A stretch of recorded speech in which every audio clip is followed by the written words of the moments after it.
story up is like I did the antibody test, so the blood test to kind of see my antibodies, right? Nice. And because I wasn't convinced that with all the COVID theater going on that, I needed to do these jabby thingies, right? So I tested through the roof. My antibodies through the roof. So I called my doctor and I'm like, okay, doctor. And he's like, I'm not an immunologist, but he's like, those are significant levels. And I'm like, and this was about 8 months after Mm. I had COVID. So he's like, Really, those, that long? yeah, that long.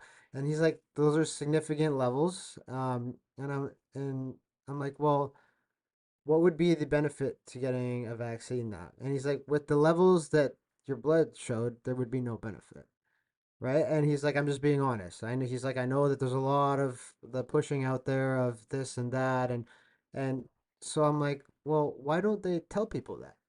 Right? Why don't they tell people like if you have a natural infection, you can go do an antibody. If you test low and you want to, maybe go get a shot for your own, peace of mind, sure, go ahead. But it was and to jump through the hoops just to get the blood test, right?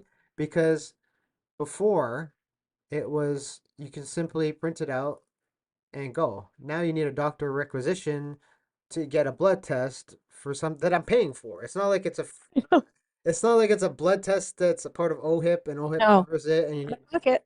I'm paying for this and I Yeah. have to get a doctor requisition. It doesn't make any sense.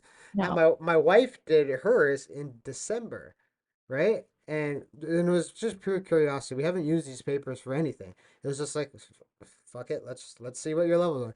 Hers are like 16 times mine, right? No So, way. That's right, and I know she's got some super immunity, and she doesn't even do jujitsu and all that crap, right? So